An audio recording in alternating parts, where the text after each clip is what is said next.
Good morning. In 2022, the Commerce Department of the United States announced much more strict export controls than existed previously.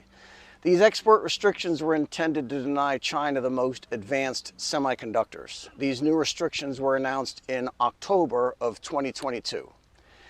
Now we have all the actual market data, both from China and from our own companies. And it's clear now that these export curbs and restrictions have failed in every respect. And they're not merely failing, but they're demolishing our own semiconductor industry while supercharging China's semiconductor industries. These data come from reports by the New York Federal Reserve Bank and the Center for Strategic and International Studies. Remember first that China needs a lot of semiconductor, computer chips, because they make all the things that the chips are necessary for. Electric cars, appliances, computers, smartphones.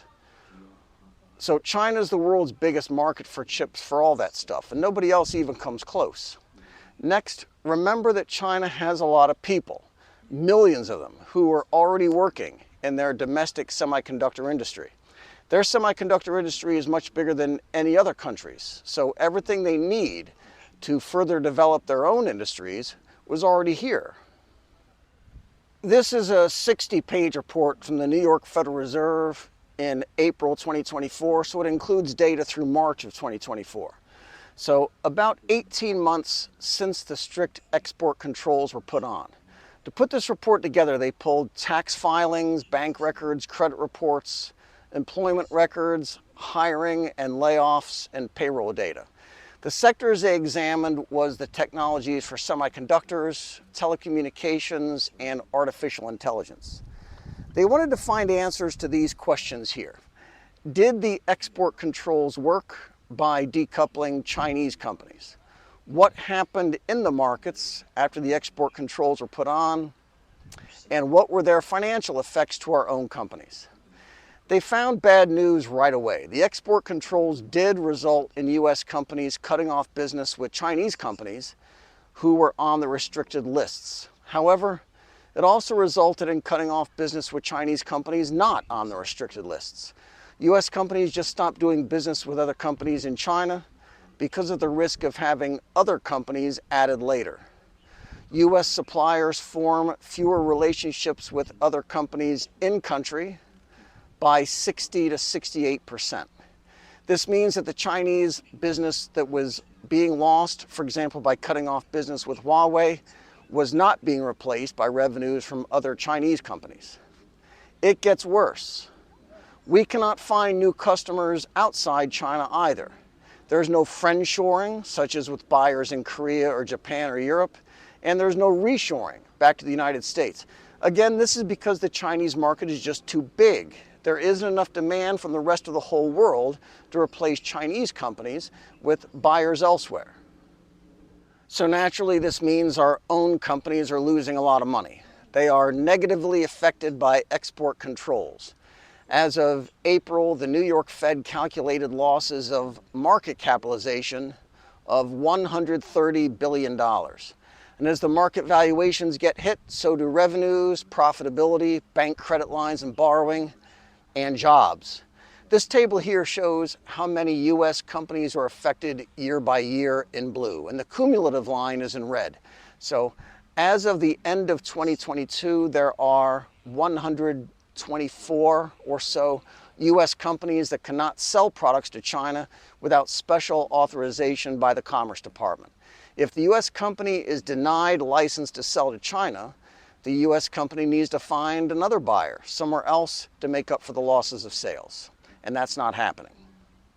American companies are running scared. They don't know what to do. U.S. companies will get fined if they do business with companies who then sell technologies to Chinese companies on the restricted lists. So they don't do anything at all. They don't sell to other companies in China. What's more, there are two problems with friendshoring. The market just isn't big enough, and our firms have no assurance either that companies in Europe or elsewhere in Asia won't simply resell to Chinese companies who are on the restricted lists. China is the biggest semiconductor buyer in the world. In 2022, they had almost a third of the entire market. An American company has had over half of that market. It was just a license to print money for US tech companies. China was just a giant source of giant customers and revenues and profits. And now that's all over. CSIS in their report, which is aptly named collateral damage, says that our industry is now in a death spiral. US companies are losing revenue, which means less profits, which means less research and development spending, which means less competitiveness and revenues going forward. All that would be bad enough on its own, but China didn't take any of this lying down either. They quickly scaled up their own semiconductor manufacturing and pushed back against the US companies that have a big market here, but where there are now Chinese companies who can make the same chips. Micron failed a cybersecurity review, which industry insiders kind of assume was in response to the US restrictions, which then hit Micron sales by 49% in 2023. China also shut down a merger between Intel and Tower Semiconductor, that's an Israeli company, by simply running out the clock on the regulatory approval. Both Intel and Tower do a lot of business in China, so Chinese regulators had to approve the merger, and their regulators here just ignored it. And after 18 months, the companies just gave up. Things get worse still. The semiconductor bans have encouraged China to just double down on their own industry. They are pouring tens of billions of dollars into the Chinese semiconductor industry, and both the New York Fed and CSIS agree that our own export controls are helping China in this effort instead of slowing them down. Chinese companies have replaced US suppliers with domestic ones, which they wouldn't have bothered to do absent the restrictions. The curbs also forced China to develop their own, to innovate in-house.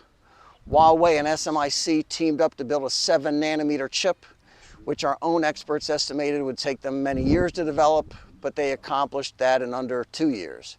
In the past, Huawei bought these chips from Qualcomm, and Qualcomm would have sold over $10 billion worth of these chips in 2024 alone. Now, all those sales are going to SMIC and not to Qualcomm. The report from the Center for Strategic and International Studies concludes here with this fantasy. The report from the New York Fed and their own research already shows that our own companies are losing tens of billions of dollars every single year. And their advice here is that we need to consider carefully how to convince companies in friendly countries to do the same. ASML, for example, is a Dutch company, and they're already pushing back against the United States because we want them to restrict further their sales of chip-making equipment to China. The CSIS is saying that we need to figure out ways to entice these countries to join our export control regimes. Imagine a technology company in Japan or Korea or Europe, and they have sales offices in China because this is their most important market.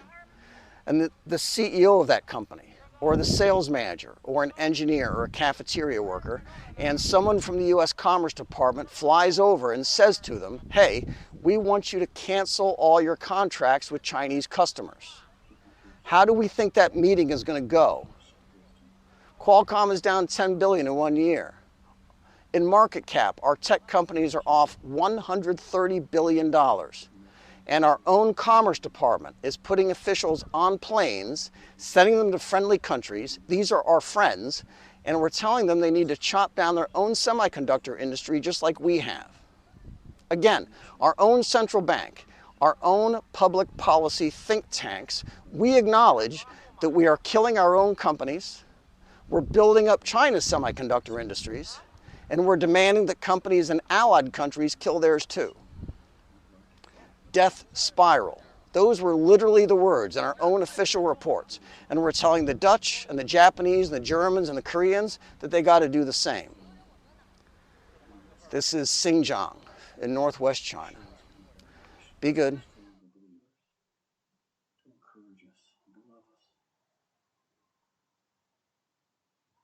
Give us good teachers. Give us strong ministers. Remind us daily to lift up our leaders in prayer. A political